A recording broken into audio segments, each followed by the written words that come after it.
Je sais pas si je me considère addict, mais je pars du principe qu'il faut s'amuser, globalement, dans la vie. Et en fait, pour s'amuser, il faut être bon. Et pour être bon, il faut en faire. Et du coup, tout devient vachement plus amusant quand on est bon dans la chose, sur tous les sujets. Et du coup, le parachute est venu comme ça, maintenant je pilote. Ça, c'est un rêve d'enfance. Bienvenue dans Contradiction, le podcast pour les gens qui se donnent du mal pour aller bien. Il y a ceux qui sautent dans le vide pour fuir et ceux qui sautent pour s'ancrer, pour rester au monde. Ceux qui boivent pour oublier et ceux qui y renoncent pour ne rien manquer. Et puis ceux, plus rares, qui transforment l'adrénaline en discipline, ceux qui, à force de tomber, ont appris à tenir debout. Notre invité, lui, a testé les deux. Les nuits trop longues, les réveils flingués, l'alcool jusqu'à 5h du mat avant de bosser à 7. Un ancien naufragé des nuits blanches. Aujourd'hui, il est plutôt de ceux qui sifflent un Perrier au milieu des pintes. Mais aussi celui qui fait le tour du périph' en moto pour dormir. Il a choisi de faire de ses excès un moteur, de son désir de plus une discipline, de son vide intérieur un point de départ, et il n'a pas cherché à calmer la pulsion, mais à l'encadrer, à la respecter. Il aurait pu devenir accro à 1000 substances, il a préféré le sport. Parce que dans le saut, dans la boxe, dans le cardio, il y a l'oubli, mais la lucidité en prime. Parce qu'il fallait que ça tape fort pour que ça apaise. Adrien est photographe de luxe la semaine et cascadeur de l'extrême les week-ends. Il photographie des corps figés et saute pour sentir le sien vivant. Il passe sa licence de pilote, il monte sa boîte de photographie. Il dit de lui qu'il est forcément addict à l'adrénaline. Mais ici, il s'agit d'une autre addiction, celle à la justesse du geste, à l'instant parfait, à la ligne fine entre la vie et la chute, le flow. Comme les yogis, les méditants, les sportifs de haut niveau et tous ceux qui ont la chance de le toucher le nomment. Je suis très heureuse de recevoir aujourd'hui Adrien de Villette, 34 ans, champion de France en wingsuit performance. Il incarne une génération qui cherche à canaliser ses excès non pas dans la fuite mais dans la maîtrise. Et on va parler de saut, de flow, de contrôle, d'accident, de fait oublié, de discipline de métal et de comment remplacer une redescente par une bonne grosse chute libre. Bonjour Adrien. Bonjour Karen. Comment vas-tu ? Ça va très bien. Ça va très bien. Est-ce que ça allait un peu l'introduction ? Ça me manque évidemment de tout ce que tu fais parce que tu fais beaucoup. Je fais pas mal. Non, c'est globalement bien. Merci pour ces jolis mots. Comme je l'ai dit dans l'introduction, je veux dire, si tu n'avais pas trouvé tout ça ou si tu étais dans l'incapacité de le faire, si tu n'avais pas été bon à ça, peut-être, on ne sait pas, avec des si, ça aurait peut-être mal tourné. Après, j'ai commencé les sports pour d'autres raisons que changer de vie. J'ai commencé les sports extrêmes en 2018, après une grosse séparation. Et c'est il y a pas si longtemps, non, c'est ça qui est fou. Pas si longtemps que ça. Et en fait, j'ai pas cherché quelque chose pour m'échapper, mais c'est le fait de commencer qui a fait que je me suis échappé, que j'ai vraiment changé de mindset sur plein de choses. Et quand on commence un sport comme ça, après j'ai fait beaucoup de sports un peu intenses. Je suis motard, je fais du surf beaucoup. Avant, je faisais énormément de surf. Plus jeune, parce que j'ai de la chance d'avoir mon père qui a une maison au Pays Basque. Et du coup j'ai toujours été dans les sports, le foot et le tennis. Ça m'amuse une fois de temps en temps, mais c'est pas mon truc, quoi. Ça se fait un peu plus fort. Et en fait, le parachute est arrivé vraiment comme une goutte, comme ça. Pas d'anticipation, c'est arrivé, j'avais envie d'essayer quelque chose, j'avais besoin de quelque chose pour me sortir de Paris, un peu de mon quotidien de l'époque. Et j'ai commencé ça à la base en me disant je vais en faire 3-4 par-ci par-là, une fois de temps en temps je vais y aller. Et en fait l'addiction est venue comme n'importe quelle addiction, en fait, en faisant et en ayant ce besoin de recharge de ce que ça, du plaisir que ça procure et de toutes les sensations extraordinaires que ça procure. Ouais, tu dis qu'en fait t'as pas été chercher ce truc-là sciemment, mais en même temps, il y avait quand même un désir de sortir, comme tu dis, de ce quotidien ou de ce mal-être, peut-être de la rupture, et de changer de mindset, d'essayer quelque chose qui pourrait, en tout cas, te procurer des sensations que tu ne connaissais pas encore. Quelque chose qui t'amène quelque chose de nouveau, en fait. C'est ça. J'aime bien avoir des nouvelles choses et ajouter des choses à la vie. Je pense que c'est important. Et donc, que ce soit plein de façons différentes et sur plein de sujets, sur du sport, sur des nouveaux projets pour le taf, des nouvelles rencontres en tant que personne. Et tout ça construit en fait quelque chose qui est assez intéressant. Et du coup, j'ai dit, vas-y, je vais rajouter ce nouveau sport à la corde. Mais à la base, je pensais pas du tout de l'emmener là où je l'ai emmené. Et en tout cas, même que ça m'emmène moi là où ça m'a emmené aujourd'hui, en fait.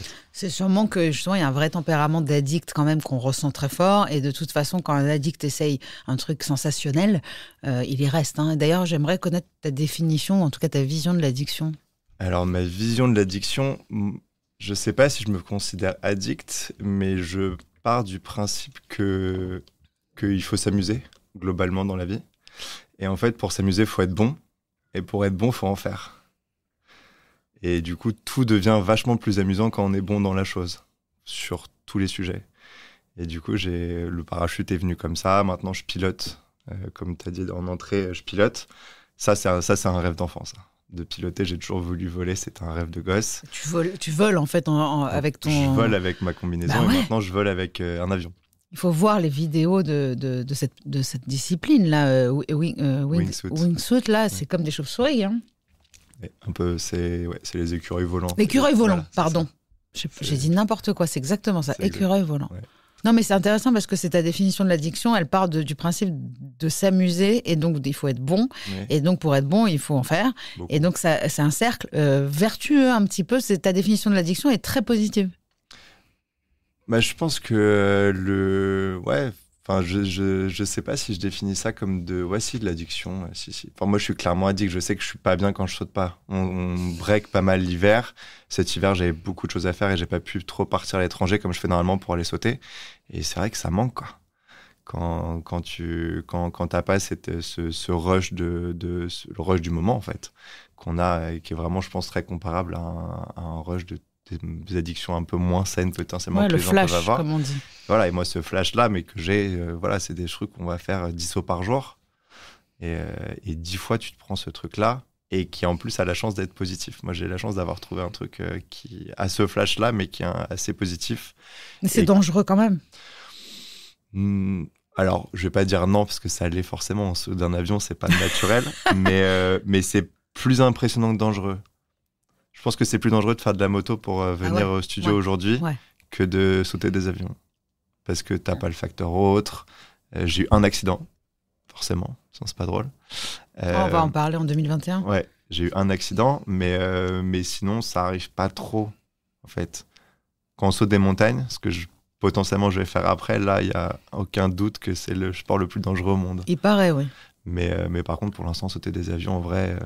C'est-à-dire quand il n'y a pas d'obstacle à l'horizon, on va dire, voilà. L'accident que tu as eu, c'est ta combi qui se met pas... Non, j'ai raté mon atterrissage. J'étais au moment où on a 500, où j'avais 500 sauts à peu près. Et c'est le moment, comme dans n'importe quelle activité, où tant qu'il t'est rien arrivé, t'es là, ok, en fait, c'est un sport tranquille. Pas besoin de faire attention, c'est normal, on sait faire, je suis le plus fort, je suis le meilleur. Et la vie vous le rappelle un peu, enfin, en tout cas, moi, me l'a rappelé un peu fort. Donc depuis, c'est posé tranquille et on fait les choses bien. Non, j'ai raté un atterrissage, je me suis éclaté dans le sol. 80 km/h quand même. Ouais, à plat ventre. Mais ça, on va en parler après parce que j'aimerais savoir qu'est-ce qui s'est passé pour toi à partir du moment où tu étais en rétablissement de cette chute, de cet atterrissage raté, que tu n'as pas pu. En tout cas, faire de sport, sauter, en tout cas, que tu devais être immobilisé, j'imagine, à quelque temps. Comment ça s'est passé, mais on n'y est pas.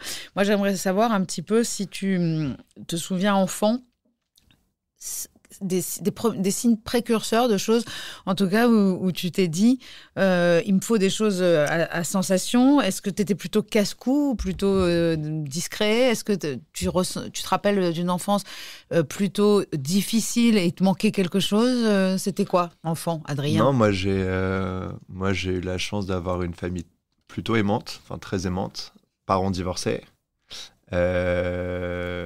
Ça, non, plutôt casse-cou. Créatif, très créatif. Ouais. Toujours les idées pour faire des bêtises souvent. Ouais, c'est ça. Tu savais où monter pour pouvoir sauter. Voilà. Quoi. Donc ça, et non,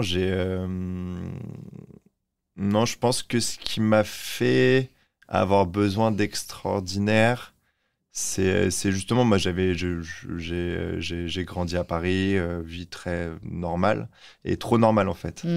Et du coup, j'ai dit, je veux autre chose, parce que ok, c'est bien l'école, le machin, les copains, tout ça, c'est cool, mais j'ai besoin de plus en fait. Et avant de sauter, donc t'as trouvé ce plus quand même avec l'amitié, la fête, l'alcool, les soirées. Beaucoup la fête. pas mal alcool, mais jamais à outrance, à part forcément une fois de temps en temps, ça dérape.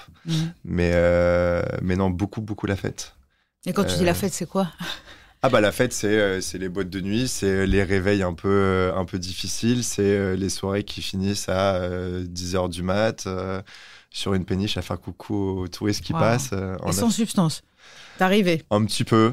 J'en ai pris un petit peu, mais... en fait, t'es comme Obélix, quoi. T'as le truc déjà là, quoi. J'ai pas besoin de... Mais moi, j'ai passé des soirées très marrantes avec un peu d'alcool et autres. Mais j'ai passé aussi des super soirées complètement sobres à regarder les gens, en fait. J'aime bien la soirée prend une autre dimension de espèce de commedia dell'arte.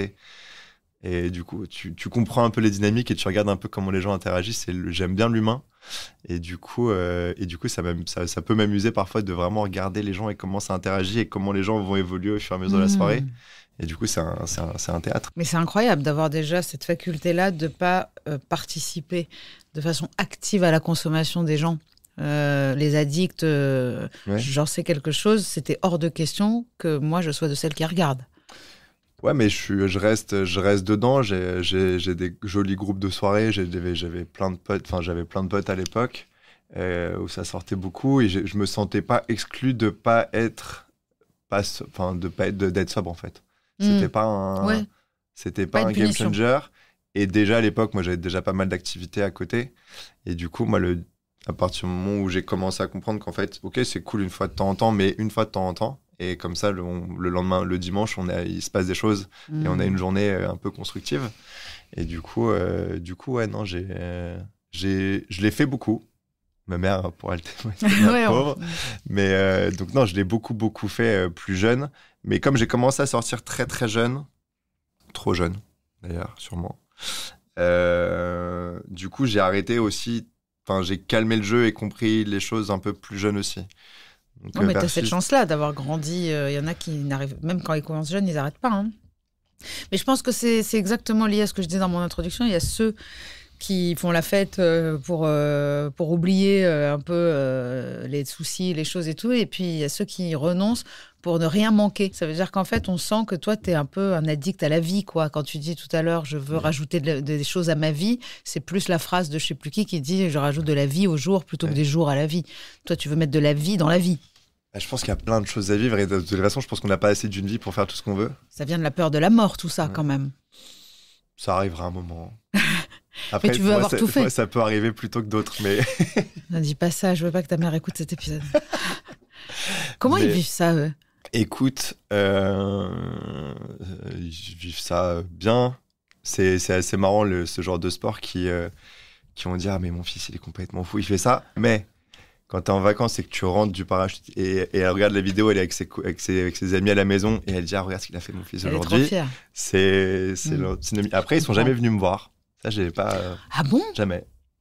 Et combien de sauts t'as fait pour l'instant dans ta vie ? Oula, moi, j'en ai 1580 et quelques. Je crois, je me notais mon 1580e ce week-end. Bah, tu vois, moi, j'ai sauté en parachute. J'ai sauté, c'est pas en parachute, je sais pas comment on appelle ça, d'un avion, là, la chute libre, là. Pour mes 40 ans, j'avais demandé ça. Et je peux te dire, je suis pas du tout tombée accro. T'as pas aimé ? J'ai adoré, mais j'aurais trop peur de le refaire. Enfin, je me rappelle de la peur que j'ai eue au moment où on m'a poussé de l'avion, et j'ai pas très envie de revivre ça. Ouais, mais moi, j'aurais très peur de quelqu'un qui a pas peur au début. La personne qui, la première fois de sa vie, dans un avion à genre 4000 mètres, a une porte qui s'ouvre, et on dit, tu vas sauter, et n'a pas une once de peur, moi, j'ai très peur de cette personne. Je pense que peut-être, avec toi, je le ferai. Je le referai. On le refait ? Ouais, avec grand plaisir. Allez, on lance le défi pour mes 47 ans, hein, la pauvre. Elle a 47 ans, elle met ses lunettes. C'est quoi ta première montée d'adrénaline ? Avec cette discipline ou avant ? Est-ce que tu te rappelles de ce moment ? Ah, c'est le premier saut. Le premier saut, j'ai rien compris. Moi, j'avais jamais fait de tandem, donc moi, j'ai sauté directement tout seul en formation. Bon ? J'ai jamais été accroché à quelqu'un. Waouh. C'est très bien cette phrase déjà. Si j'ai été accroché à trop de gens d'ailleurs. C'est ça. Non, mais c'est ça qui est fou. Peut-être. Et donc non, le premier saut, j'ai rien compris. Rien. Je regarde la vidéo de temps en temps de mon premier saut. J'ai les yeux ouverts, mais tu sens que derrière le cerveau, il est complètement débranché. Et là, genre, t'as voulu faire des conneries, démarre-toi maintenant. Et ça, donc non, le premier rush, forcément les premiers sauts. Le premier saut tout seul, il est terrifiant. Parce que tu fais la formation, t'as des gens avec toi pendant la chute libre à côté de toi. Sous ton parachute tout seul, mais t'as un Tokiwoki, t'as un très très gros parachute. Donc en vrai, il peut pas t'arriver grand-chose. Mais par contre, le premier saut après la formation, ils disent bon, bah c'est bon, tu peux aller, vas-y tout seul. T'es à la porte de l'avion, t'es là, bon. Ils ont dit que je pouvais, donc ça va, mais quand même, on sait jamais. Parce que tu l'as fait suite à une formation. Parce En fait, que moi, je l'ai fait comme ça une fois. Toi, t'as fait le tandem Toi, accroché t'as à quelqu'un. d'abord commencé. Moi, j'ai jamais été accroché à quelqu'un. Par une formation. J'ai fait la formation. On a une journée de théorique où ils nous expliquent un peu comment ça marche. Après, t'as un premier saut où t'as 2 instructeurs avec toi pendant la chute libre, mais t'as ton parachute. C'est-à-dire qu'une fois que t'as ouvert ton parachute, t'es tout seul. Et après, t'as 5 sauts où t'es avec une personne. Qui te guide, qui t'explique les choses, qui essaie de te faire en sorte que ça se passe bien et tout. Et normalement, si tout se passe bien et que ta formation a été bonne, au 7e saut, t'es tout seul. D'accord. De A à Z. Okay. Et alors, ce premier saut tout seul, quand t'as la porte d'avion, t'as dit, bon, ils ont dit que je savais faire, donc on va y aller, mais bon, c'est...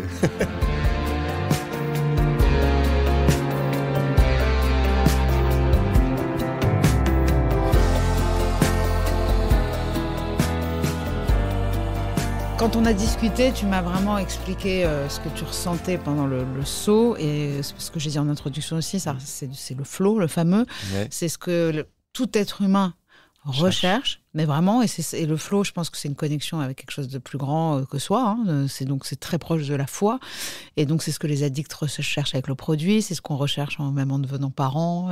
On va toujours chercher des choses qui vont nous faire sentir connectés tellement vivant que finalement divin un petit peu quelque part. Moi j'ai trouvé, c'était complètement fou, en faisant cet épisode, je me suis paumée complètement dans Wikipédia, dans des trucs, avec le flow, ça m'a amenée dans des zones mais incroyables parce que j'avais pas compris à quel point c'était le maître mot de l'univers. Bah si, je pense qu'on a tous la recherche de ce qui va, de l'exaltation quelque part, de cette chose qui va te sortir un peu de toi, qui du coup te transcende quasiment. C'est ultra philosophique. Quand tu voles là-haut, il peut se passer n'importe quoi. J'ai eu des moments de galère comme n'importe quelle personne. Et tu vas sauter. Alors là, tu t'en fous en fait. Il n'y a plus rien qui a d'importance. C'est tellement proche de la drogue. Pendant ces 5 minutes-là, on va chercher. T'es là, on s'en fout en fait. C'est vraiment rien n'est important. À part le moment. Mais après, c'est parce que ça va très vite, c'est très fort. C'est dangereux un peu quand même. Et du coup, t'as besoin d'être concentré. Et en même temps, t'es à la fois concentré sur tes mouvements, te mettre bien, faire ce que t'as prévu de faire bien.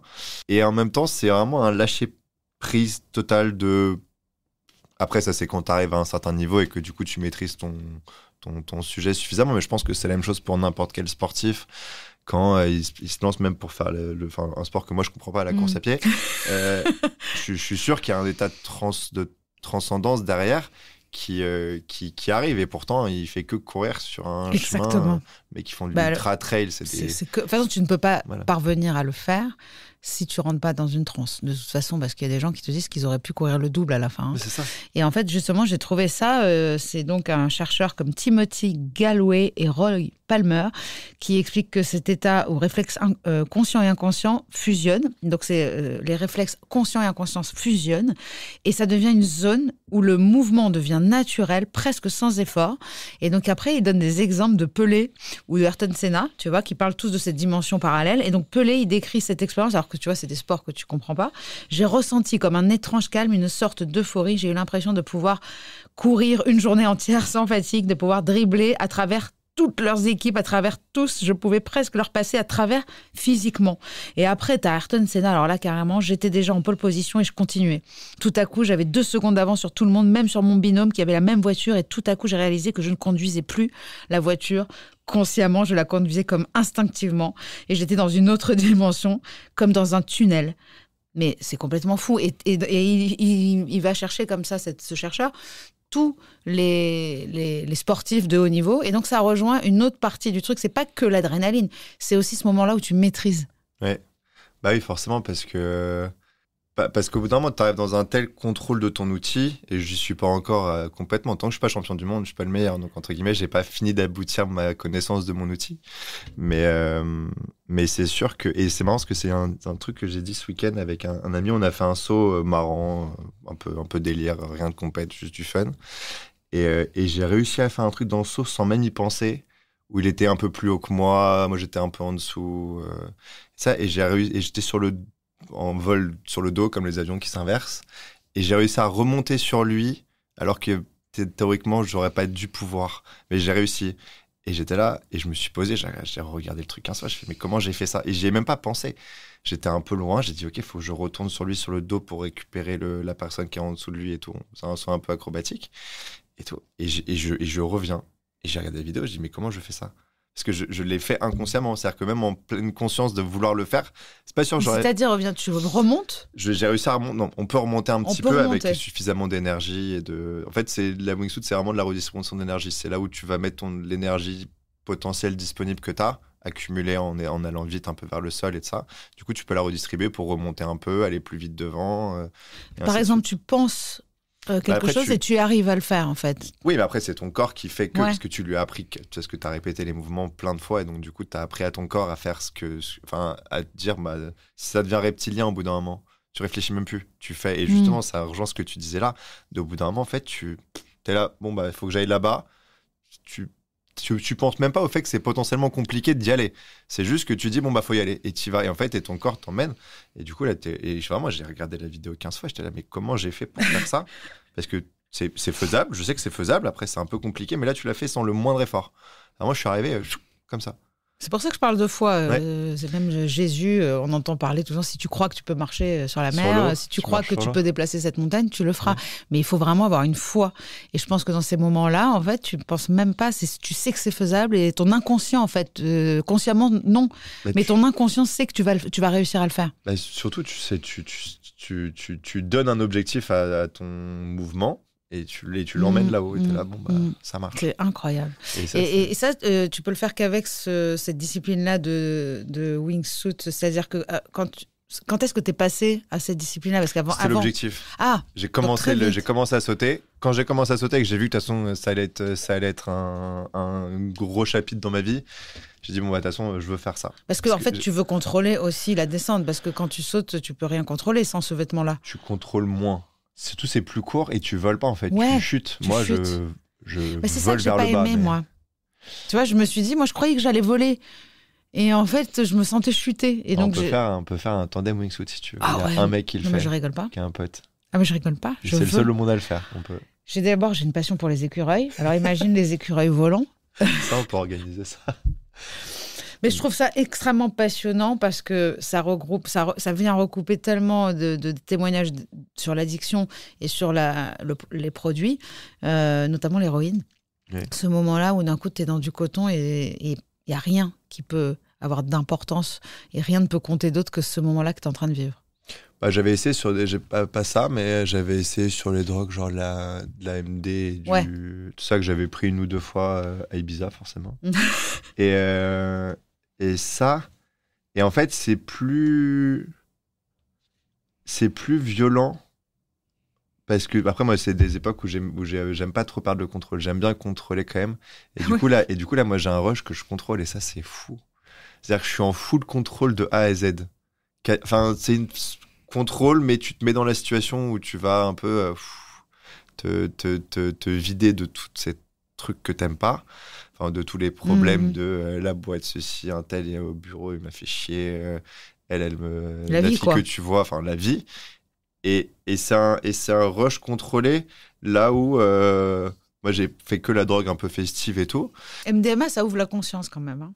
Je sais pas, alors par rapport à la cocaïne qui rétrécit. Ça, je l'ai pris 1 fois pour une espèce de pression sociale de mon ex, son frère qui était un peu un druide. Moi, ce que j'appelle les druides, ceux qui prennent... Chaman, tout ça. Non, mais ceux qui prennent plein de trucs tout le temps.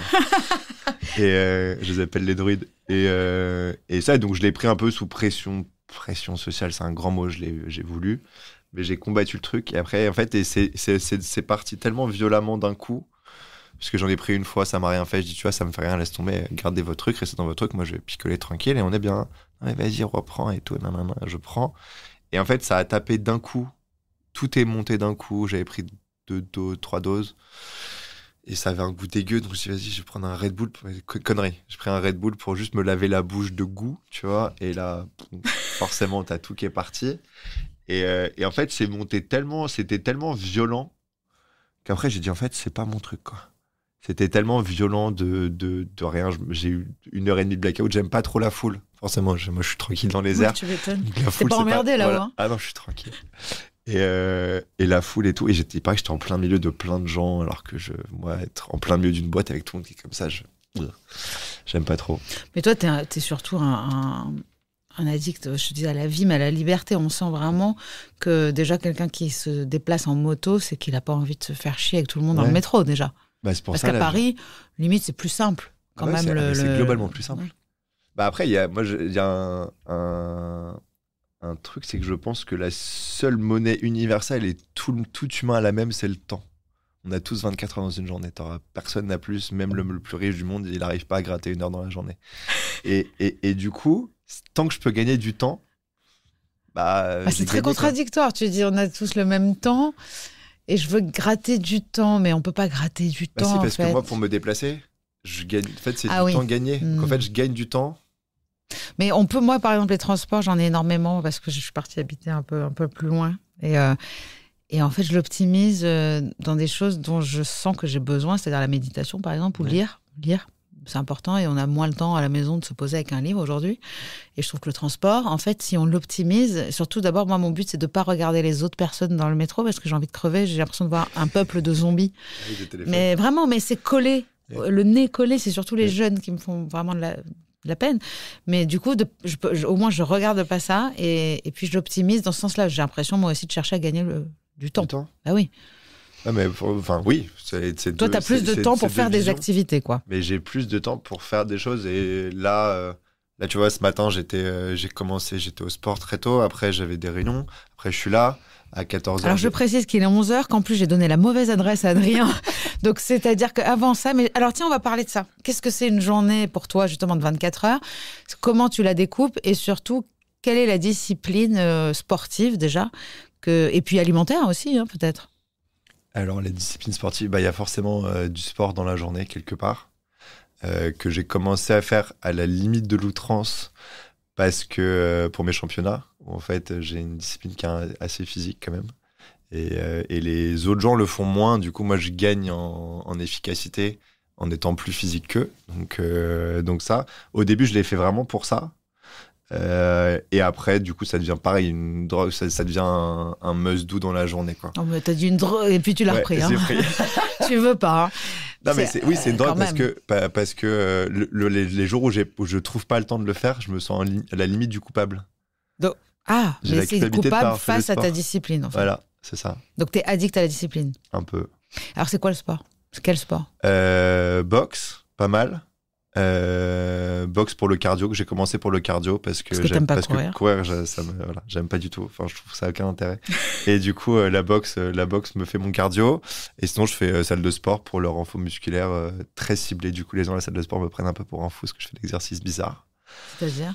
J'ai trouvé des exercices qui vont pour mon sport, mais du coup qui sont des exercices pas communs. Je fais des trucs, je vais chercher des petits muscles dans le dos, dans l'épaule, dans l'avant-bras, dont on se sert pas beaucoup, mais dont je me sers dans ma combi. Et tu les as trouvés tout seul, ces petits muscles? Là, j'ai cherché.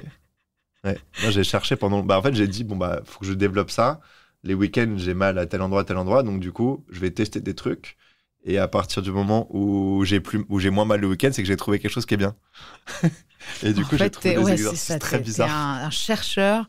En fait, tu optimises. Ouais, j'ai trouvé. J'optimise pas mal. En fait, t'as dit que t'as énormément de choses, mais de choses assez positives. Je trouve optimisation, discipline, aussi le rush de bien-être, en fait. Mais est-ce que tu te sens libre?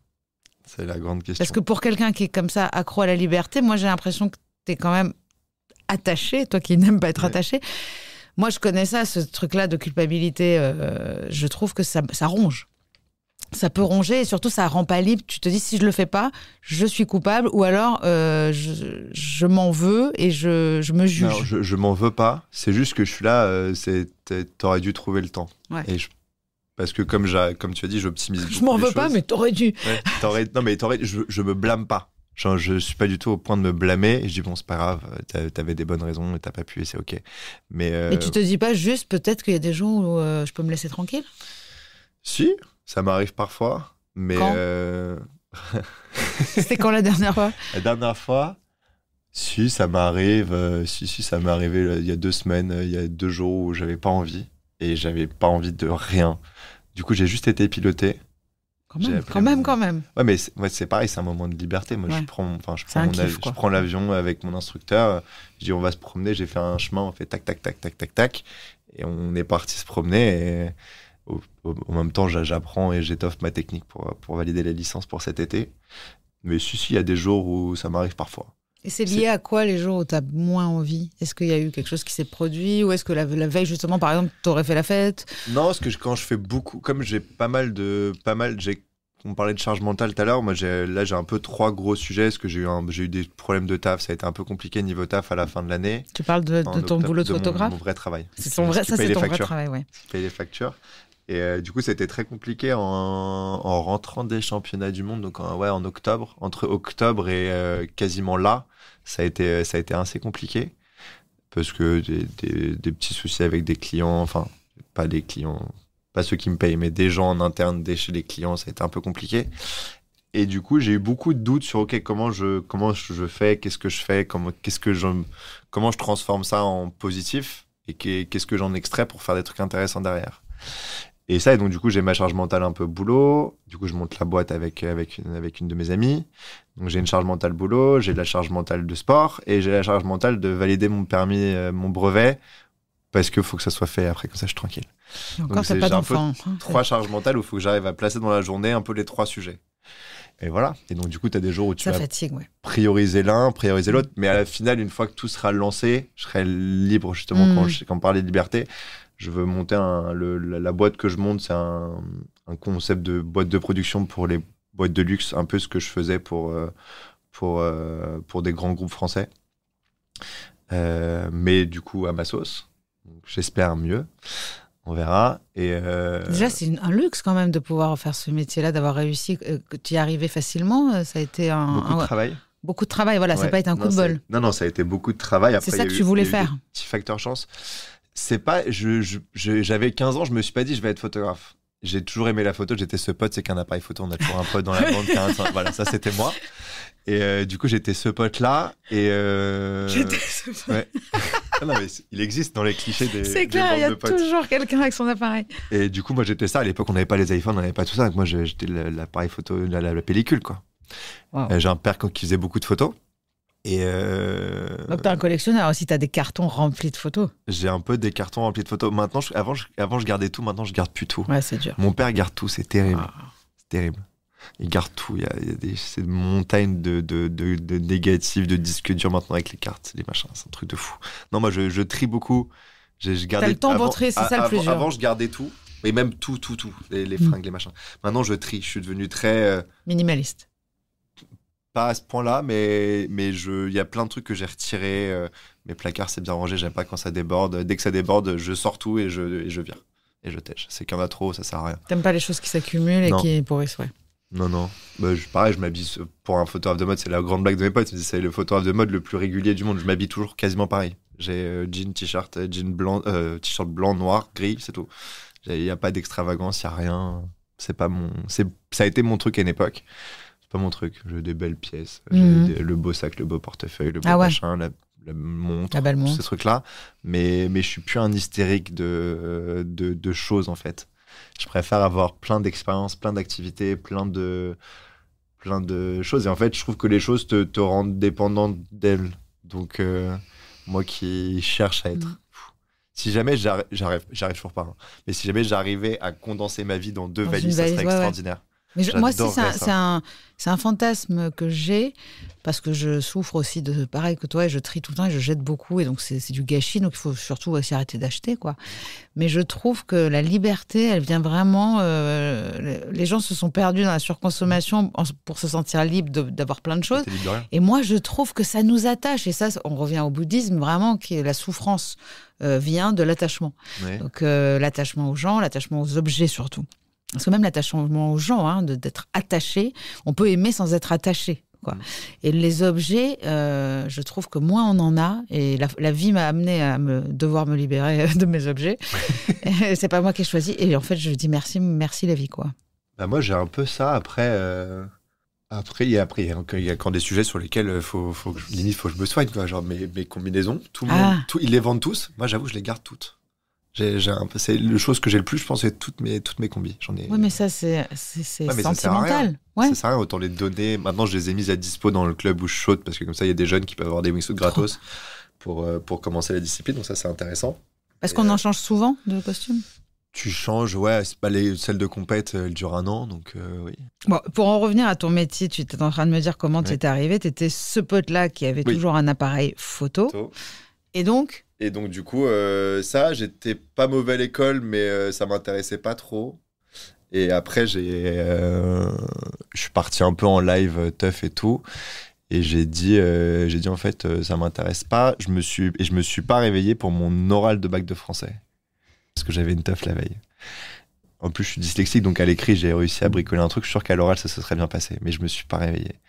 Et là, j'ai fait un espèce de constat en mode, waouh, c'est chaud. J'étais là, c'est pas bien, mais du coup, faut que tu trouves quelque chose, un truc à faire. Et du coup, j'ai arrêté l'école. Moi, j'ai pas mon bac, j'ai rien. J'ai pas de backup, j'ai rien. Le backup. Ouais, c'est ça. J'ai rien du tout. Et du coup, j'ai commencé. Et ça, en fait, un moment un peu de déprime, de questionnement. Qu'est-ce que je vais faire de ma vie? Tu vois les autres avancer, toi, t'avances pas. Donc, tu fais la fête, c'est très bien. T'as plein d'amis, t'as plein de copines, t'es invité partout, c'est super. Mais il se passe rien, tu construis rien. Et je faisais encore des photos tout le temps. Et j'avais une amie qui était en agence de mannequin dans une agence qui s'appelle Mademoiselle, c'est il y a longtemps. Et j'avais fait des photos d'elle à l'époque en argentique. Et l'agence m'avait acheté les clichés, les bandes. Autant te dire que c'est un bout de temps. Ça, et du coup, j'ai dit, mais vas-y, en fait, t'es pas mauvais là-dedans. Il y a peut-être un truc à faire. T'aimes bien ça. Vas-y. À l'époque, j'étais hyper mondain. J'adorais sortir, faire la teuf, rencontrer plein de gens et tout ça. J'adorais ça. Maintenant, paillettes. Les paillettes, m'amusaient beaucoup. Et donc, du coup, je suis parti là-dedans. J'ai commencé à bosser avec un photographe où j'étais 2e assistant, puis 1er assistant. J'ai bossé dans les grands studios à Paris pour apprendre. Parce que j'étais là, OK, maintenant, il faut que j'apprenne comment ça marche, comment on comprend et tout. Et du coup, tu vas en studio. J'ai fait 6 mois dans les grands studios, au Pin-Up à l'époque. Et où, en fait, tu vois plein de photographes travailler de façon différente. Et tu dis, ça, j'aime bien, ça, j'aime moins, ça, j'aime bien, ça, j'aime moins. Mais à ce moment-là, toi, tu portes les cafés, les générateurs, les lumières et les torches, quoi. Donc, t'es un peu le holoman sur le côté, mais tu vois tout. C'est intéressant. Et ça, et après j'ai commencé à bosser les agences de mannequins. J'ai eu beaucoup de chance que j'ai commencé à travailler avec vente privée, qui n'était pas très créatif en termes de job, mais par contre ça payait bien. Du coup, j'ai eu la chance de commencer. Des objets, Non, vente privée, je faisais tous les photos des catalogues de début de vente privée en fait. Ah oui, vente privée, pardon. Et du coup, j'ai eu la chance de trouver ça. Et après, les contrats, les machins, la vie a fait que ça a avancé. Jusqu'au Covid. En fait, Covid compliqué et changement de mentalité dans les gens. Qu'est-ce qu'il y a? J'ai l'impression que ça pourrait être un nom de film comme Situation amoureuse compliquée. Covid compliqué. Ouais, c'est un vrai film. Covid compliqué, ça parlerait à beaucoup de gens. Un peu, je pense. Et donc non, et en fait, la mentalité de l'univers dans lequel je travaillais a beaucoup changé à ce moment-là. J'ai eu un peu des trahisons de clients qui m'ont fait des petits pas chassés pendant le Covid. Et j'étais là, genre les gars, c'est très compliqué, personne m'aide. Ok, personne m'aide, très bien.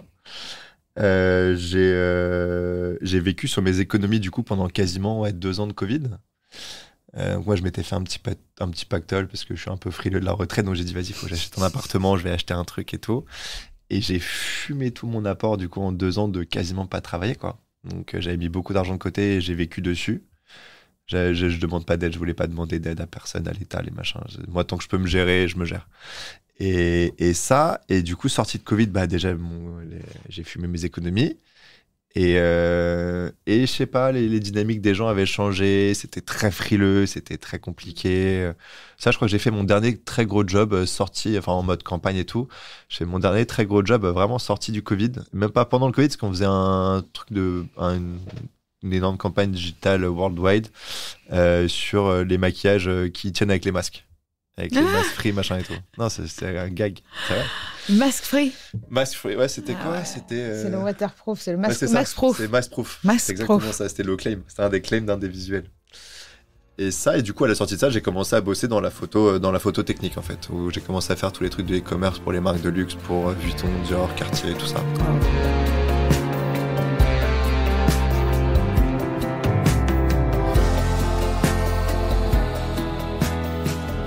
Ce qui est fou, c'est qu'à chaque fois que tu décides de faire quelque chose, tu le fais à fond. Hein.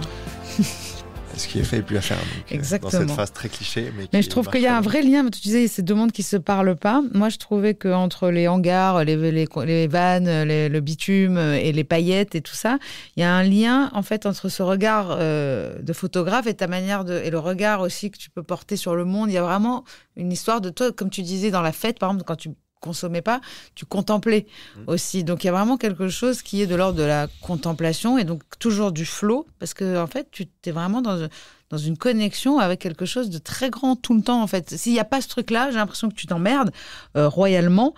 Et il y a vraiment ce truc, ce que je dis en intro, de photographier des trucs figés et de sauter pour sentir ton corps vivant. Il y a un autre truc aussi qui me fait marrer sur ton Instagram, c'est, je ne sais plus, il y a marqué que tu recherches l'instant, photographier l'ultime moment. Ouais. Et donc, en fait, il y a toujours cette fameuse recherche du truc parfait, de l'instant parfait, du truc sublime. En fait, ce que Spinoza, en philosophie, on appellerait ça la béatitude. Ouais. Bah oui, après, c'est... Mais justement, j'ai calmé la photo parce que quand il y a des modes d'image et des choses qui plaisent à un moment et d'autres. Moi, j'adore la photo des années 90. C'était vraiment très, très beau, très propre, très clean, très bien éclairé, très bien fait. Là où après, c'est passé un peu en mode un peu destroy, c'est le moment, c'est la DA, s'il y a de la lumière qui écrase, c'est pas grave. Les garçons qui sont des filles, les filles qui sont des garçons. J'ai fait, waouh, ça, c'est pas mon truc. Après, je respecte, mais c'est pas moi ce que j'ai envie de raconter. Et du coup, j'ai dit, ok, c'est là où j'ai un peu step back. Mais oui, j'aime bien vivre pour le moment ultime. Et c'est la différence entre la photo et la vidéo. La vidéo, c'est t'explique tout le moment.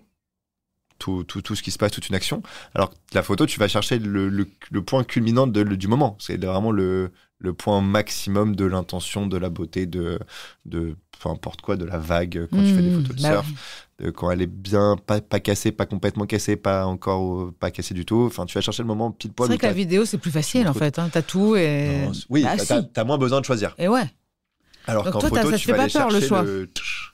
Non. Parce que c'est ce qui est le plus difficile, je trouve, dans la vie des addicts, en fait, c'est choisir donc le fameux renoncement. Ouais. Quand tu choisis, tu renonces à tout le reste. C'est comme quand tu choisis ce t-shirt-là, tout le reste, quand tu tries, par exemple, tu renonces à tout le reste.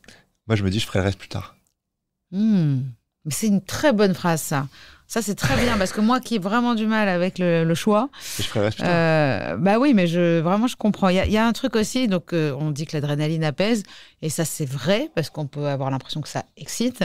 Et en fait, ça paraît paradoxal, mais c'est exactement l'effet paradoxal qu'ont la cocaïne ou la Ritaline sur les TDAH.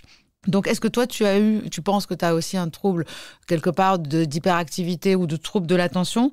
Parce que les psychostimulants, l'adrénaline, la Ritaline, vont vraiment calmer ces gens-là. Et en fait, il se passe un truc, c'est qu'il y a une augmentation de la dopamine dans le cortex préfrontal qui améliore ainsi l'attention et qui réduit l'hyperactivité puisque tu es hyper focus. Ouais, c'est pour ça que j'essaie de faire du sport le matin. En fait, parce que du coup, ça me fait une décharge de dopamine. Forcément. Des nombres qui de fois va t'aider pour la journée. Qui me pose, en fait. Et donc, si l'adrénaline t'apaise, je pense que tu fais partie de ceux, puisque ça a donc un effet paradoxal chez toi, parce qu'il y en a chez ceux qui sont normaux, entre guillemets, les civils, les moldus, tout ça. Eux, ça peut leur mettre un shoot et puis d'un coup une redescente, tu vois, alors que toi, ça apaise. Non, bah, ça me pose, je suis calme, en fait. Ça te pose. Ça me calme. Je suis un peu... la boxe, par exemple, m'a beaucoup calmé. Je suis très sanguin. Je protège, je fais attention aux gens, mes potes, mes machins, mes copines, mes amis, ma famille, mon frère, tout le monde. Je suis très comme ça. Protecteur un peu. Et la boxe m'a beaucoup calmé. Et le sport maintenant j'essaye. J'arrive pas tout le temps, mais j'essaye d'aller au sport le matin parce qu'en fait, ça pour la journée? Calme un peu pour la journée, ouais. Écoute, moi, il faudrait peut-être que j'essaye aussi la boxe parce que la course me fait chier. Ouais, enfin, là, en ce moment, c'est plus salle de sport, mais c'est le même effet le nombre de fois. Je suis parti de la salle de sport sans casque. J'ai oublié mon casque de moto. J'ai oublié de le récupérer à l'accueil tellement j'étais bien. Je pars sur la moto, je fais au vent et je fais hop, là, il manque un truc. Et est-ce que justement cet état-là n'est pas dangereux en moto? Non. Non, mais focus. la moto, tu focalises, tu tunnelises un peu. Et après, c'est l'inconscient aussi, ça aussi. Hein. C'est très. Tu te rends même pas compte à quel point t'es focus. Tu te rends même pas compte à quel point t'es focus. Et par moments, t'es tellement focus que t'oublies. Nombre de fois où je me suis retrouvé plus sur l'autoroute qu'en ville, mais où je me suis dit, mais comment je suis arrivé là, en fait. Et pourtant, t'es vigilant, j'étais dans mes pensées. Fait. Voilà, j'étais dans mes pensées à réfléchir à 1000 trucs et tout. Et en fait, c'est de l'hypnose, en fait. Sort de ça. Ouais. Mais pour moi, c'est ce quand on avait parlé au téléphone de la nuit, quand j'arrive pas à dormir, où je vais faire des tours de moto, du périple et tout machin, parce qu'en fait, ça me... Et tu réfléchis mieux, parce que du coup, tu as cette espèce de tunnel, on appelle ça la tunnel vision. Ouais, exactement. Tu focus, et donc du coup, tu vois pas les trucs parasites de machin, et tu arrives à trouver des... Moi, j'ai trouvé des solutions en bécane à 2h du matin. Mais tu vois que c'est aussi lié avec la photo, le focus. Pas mal. Non, mais il y a énormément de liens, en vrai. Bah oui. C'est important, le focus, de savoir exactement sur quoi tu dois porter ton attention. Ouais, mais ça, pour le coup, j'ai du mal parfois. Ou parfois, après, c'est ce que j'ai choisi, mais j'ai 1000 trucs à gérer et je suis là, genre, alors, parfois, on s'impose des choses. Hein. Et comment j'arrive. Mais maintenant, c'est avec l'âge, mais j'arrive plus à décomposer les choses. Ou avant, quand je voyais une montagne, je disais, je vais jamais y arriver. C'est l'Everest, le truc. Et une fois que tu as compris que tu pouvais faire des petits paliers et que tu fais les problèmes les uns avec les autres. Petits pas. Les petits pas, c'est ça. Les petits pas, c'est la. Mais pour un mec qui vole les petits pas, c'est compliqué. Non, mais même, tu vois, il y a des trucs, les gens qui regardent des montagnes, d'accord, mais moi, c'est pour ça, pour étendre mon linge. Je vais d'abord ouvrir la machine. 1 heure après, je reviens, je sors le linge, je le mets dans la bassine. 1 heure après, je vais étendre les petites pièces. Je connais. Genre, t'étends le linge en 12 fois. Alors, imagine ta vie, quoi. Ah bah oui, parce que je peux. C'est trop pour moi d'un coup. C'est comme quand je reçois trop de mails en même temps. La personne qui m'envoie le 10e mail, elle est morte. Ouais. Elle le sait, hein, tu connais. C'est la personne qui m'envoie ce 10e mail, elle a rien fait, la pauvre. Mais sauf que c'est trop pour moi, c'est trop. Je me sens écrasée, quoi. Carrément, ok. Bah ouais. Moi, la montagne, je la regarde pas, elle m'écrase. Ok. Tu vois? Et t'arrives pas à décomposer justement, à te dire, j'y vais. J'essaye, mais quand tout arrive en même temps. Ouais, mais la machine. Là, la machine, je connais. Mais quand tout arrive en même temps, on n'est pas là pour parler de moi, même si c'est toujours le cas. Ce qui est important aussi, je voulais parler de cet accident. Je voulais savoir qu'est-ce que tu as fait pendant ce temps-là où tu étais dans l'incapacité de faire tout ce que tu fais là. Alors, aujourd'hui. au tout début, pas grand-chose. Parce que j'ai passé 7 jours à l'hôpital, le temps de recevoir mon corset. Allongé. J'avais pas le droit de me verticaliser parce que je me suis cassé le dos. Ouais, je me suis cassé le dos, je suis passé vraiment pas loin. Je suis vraiment passé pas loin. Du coup, je me suis cassé le dos et j'ai... Donc, du coup, vraiment 6 jours allongé dans le lit. Donc, le 2 août. Hein. Et donc, souffrance physique ? Un peu mal, mais bon, j'étais sous médoc. Mais morale, ça allait. Morale, en vrai, pour le coup, là, tu vois, les réseaux étaient sympas. Parce que du coup, j'avais plein de messages que j'avais postés, une ou deux stories et tout. Il y avait des gens, là où je sautais, qui avaient posté la story où en mode, et vraiment, t'as le bruit de 80 kilos qui s'éclate par terre. Et ça, et donc j'avais eu pas mal de messages de soutien vraiment sympas, mais de partout dans le monde. Donc ça, c'était vraiment assez cool, alors que j'ai pas une énorme communauté. Je suis même pas à 2000 followers. Tu vois. Ça a fait le buzz ? Ça a un peu fait le buzz, ouais. Et ça, les médecins étaient très sympas. Je rigolais avec les médecins, ils m'ont dit t'as eu chaud. Donc t'as senti que t'as frôlé la mort. Je suis passé pas loin. Ouais. Mais j'étais au début, tu vois, c'est très marrant parce que j'ai pas perdu connaissance ni rien au moment du crash. Et quand j'étais au sol, par rapport à ce que tu disais, j'étais tellement énervé contre moi-même. J'étais tellement énervé parce que j'avais 12 000 trucs qui arrivaient. Je devais passer une initiation, enfin devenir initiateur de wingsuit. J'avais un stage pour devenir prof de wingsuit. J'avais les championnats de France, j'avais les 2e championnats de France qui venaient derrière. Donc j'avais un mois d'août rempli, quoi. Et j'étais le premier sentiment après m'être éclaté par terre. J'avais pas encore la douleur qui était arrivée parce que j'étais encore à chaud. J'étais hystérique contre moi-même. J'étais là, putain, t'es trop con et tout. J'étais énervé contre moi-même. C'est fou comme premier sentiment de tête. Tu sais que tu t'es fait très mal, hein. Parce que c'est on parlait tout à l'heure du temps qui ralentit. Quand je fais mon dernier virage, pas bien, ce qui m'a amené par terre, là, tu vois le sol, tu vois ton parachute là, genre là, je vais m'éclater, c'est sûr. Et ça va à la fois très vite, mais ça va très lentement. J'ai eu le temps de penser, de dire, on pose qu'une seule jambe, on n'en pose pas les deux comme ça. De toute façon, je vais me péter les jambes. Donc autant m'en péter qu'une. Je préfère avoir un plat d'un côté que d'être... Ouais, j'ai pensé, mais sur 1 seconde et demie, sur 2 secondes. Mais ça va très vite et très lentement quand justement les Ayrton Senna et tout machin parlent de ces moments où tu as le temps qui ralentit et tu penses alors que tout va très vite. C'est assez vrai. Comme dans les films. Voilà, moi je l'ai vraiment vécu tu ça. Tu décomposes chaque seconde. Tac. Et ça, donc non, après, du coup, cet accident, une semaine. Après, je suis rentré chez moi, ma pauvre mère qui a dû rentrer de vacances en plein mois d'août, qui était enchantée. Donc toi, la culpabilité, c'est ton truc. La culpabilité. Non, tu te dis pas, j'ai failli mourir. Après, je l'ai renvoyé. Je lui ai dit, tu sais quoi, va profiter de tes vacances, je me gère. Oui, parce que tu te sens coupable. Du coup, j'ai été chez elle parce que c'est un peu plus grand que chez moi. Plus pratique pour un handicapé.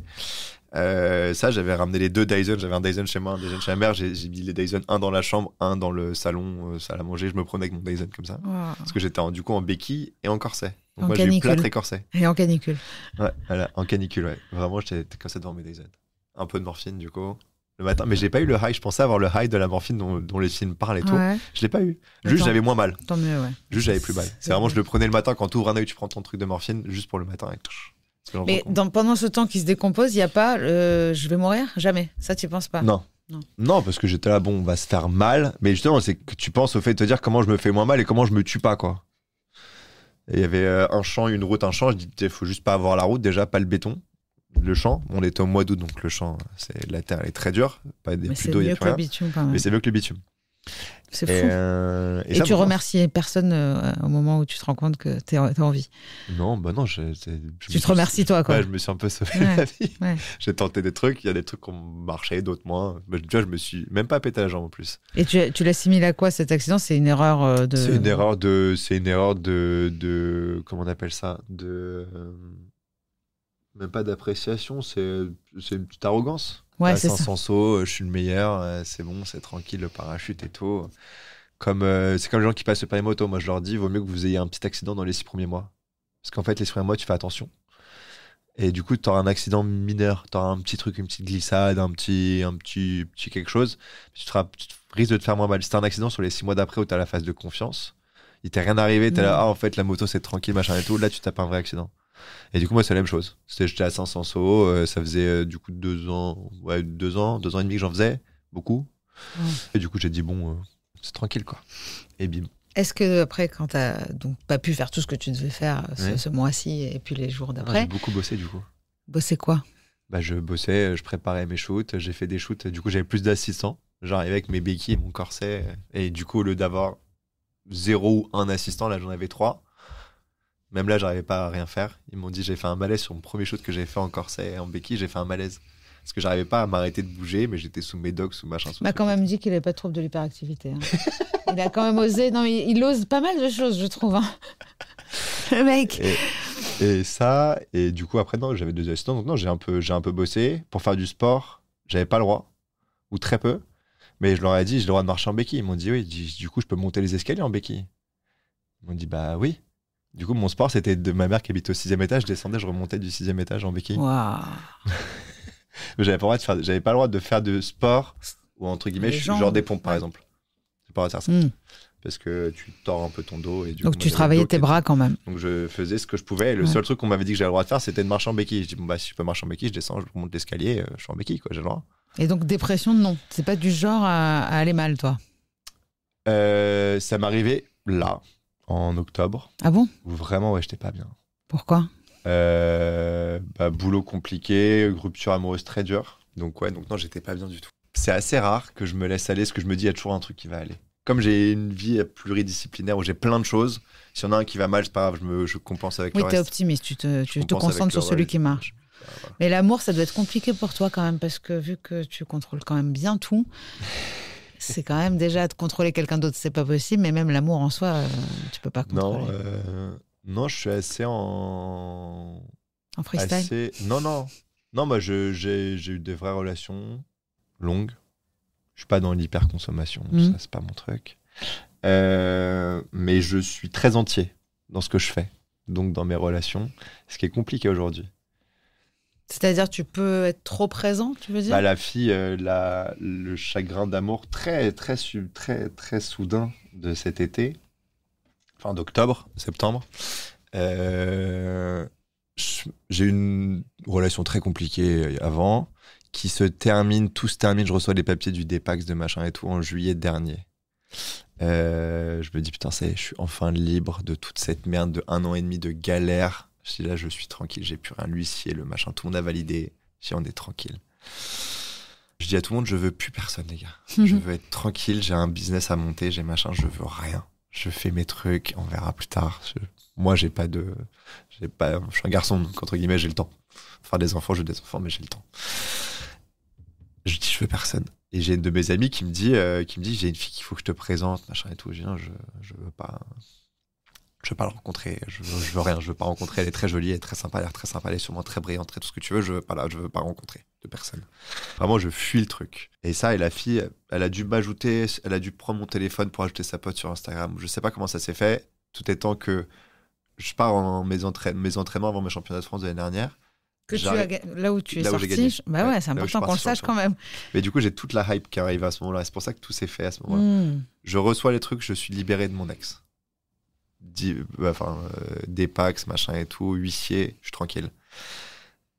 Du coup, je gagne les championnats de France et en même temps, j'ai cette fille qui vient commencer à me parler et qui a un ton que j'aime bien. Très incisive, on se voit quand on rentre à Paris. Pas est-ce que tu veux prendre un verre quand on rentre à Paris, c'est on se voit, on machin un truc, c'est cool. Inquiète pour moi, fais attention à tes sauts, t'es un fou, je testais des nouveaux trucs que je développe avec une école d'aéronautique dans le sud. Elle m'a dit, comment ça tu testes des trucs que jamais personne n'a essayé?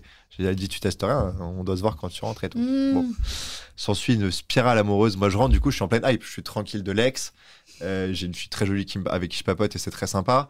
Et j'ai les champions et je suis champion de France. Moi je rentre à Paris, je suis là, waouh. C'est le freestyle, c'est la folie. Je l'ai demandé en mariage au bout de 2 semaines. Ah oui, non, c'est vrai. Oui. Pourquoi pas? Parce que vraiment, j'y croyais. Tout était extraordinaire, 2 semaines de dingue. Et ça. Tu lui as fait peur? Bah, c'est ce qu'elle voulait. Celle qui rigolait de ça, qui en parlait, qui, quand on s'est rencontrés, a dit je veux me marier, je veux machin, je veux truc et tout. Et j'ai dit ok, c'est. Quand j'avais rencontré ce que je pensais être, en tout cas dans ce qu'elle vendait, ce qu'elle n'était pas, enfin, ni ce qu'elle n'était pas, ni elle n'était pas prête pour ça, mais ce qu'elle vendait était exactement cette personne que tu t'imagines quand tu as 15 ans ou plus jeune et que tu dis ma femme elle sera comme ça. Vous les femmes, vous avez fait mon mec il sera comme ça. Moi j'ai dit elle sera comme ça. Physiquement, intellectuellement, elle était hyper intéressante, elle est passionnée par ce qu'elle fait et tout. Je dis ok, c'est trop bien. Tout marche, on est bien. Sur le papier, c'est bien. Sur le papier, bah, on va dire que c'était bien vendu. Et ça, et du coup, et en septembre, parce que je lui fais une petite réflexion sur un comportement d'un mec et tout, machin, d'un de ses potes, je lui dis juste... Tu veux dire parce que t'es jaloux? Gère ton truc. Je suis pas jaloux, mais je peux pas être jaloux. Je sais que les filles avec qui j'ai été, dont elle est très jolie, c'est sûr qu'elle va se faire draguer et c'est ok, tu vois. Après, c'est comment toi t'interagis avec la personne qui te drague, c'est toi qui gères, c'est ton truc. Par contre, quelqu'un qui sait ce qui se passe, qui connaît les dynamiques, qui sait qu'elle va se marier, qui me connaît, machin et tout, et qui la drague, lui, il se fout de ma gueule. C'est un manque de respect. Et ça, par contre, non. Et du coup, dans mon apaisement général actuel, j'ai la voir, je lui dis, écoute, gère ton truc. Et visiblement, gérer son truc, c'était le mec à qui elle a dit oui en fiançailles, donc gérer son truc. Wow. Je pense qu'il y a eu 2-3 autres facteurs. La mère, un peu... qui n'était pas spécialement chaude pour le projet, religion, machin et tout. Donc voilà, donc là, à la suite de ça, descente aux enfers, travail compliqué, relation, enfin, t'es là, tout, j'ai pas compris, donc j'avais pas une vraie fin, une vraie raison. Donc tout ça, et j'étais là, genre, waouh, là, tu prends tout. Tu sais, quand t'as vraiment tout. Ça, après des guerres de thunes qui sont accumulées avec des problèmes, enfin, vraiment, t'as tout qui s'acharne contre toi, t'es là, et là, ce qu'on disait, c'est comme j'ai plein d'aspects, je me dis, je me rattrape toujours sur des branches à côté. Là, vraiment, il y a toutes les branches qui ont cassé. Et ça, ouais, ça m'a pris 3 mois pour aller mieux, 3-4 mois. T'as fait quoi pour aller mieux? J'ai fait quoi pour aller mieux? Je suis allé à la campagne déjà. Je me suis sorti de tout. J'ai coupé tout. Les contacts. Avec beaucoup de gens. Tous les gens qui étaient plus essentiels, entre guillemets, j'ai tout sorti. J'ai dit les 4 vérités à tout le monde.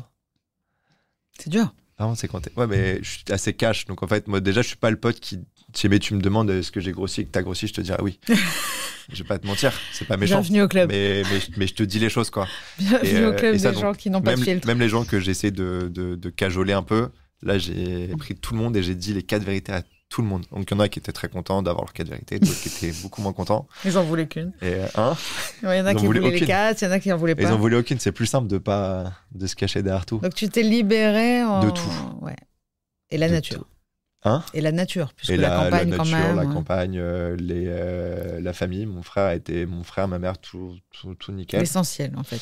Voilà. Je me suis un peu recentré sur mes amis essentiels, sur ma famille, mes machins, mes trucs et tout.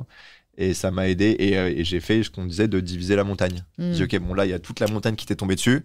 Comment je prends étape par étape pour régler les problèmes après les autres? Qu'est-ce qui est le plus important en premier? Qu'est-ce qui est après? Et après. Donc, du coup, tu divises et tu règles ton problème. Tes problèmes. Donc là, ça va. Ça va mieux.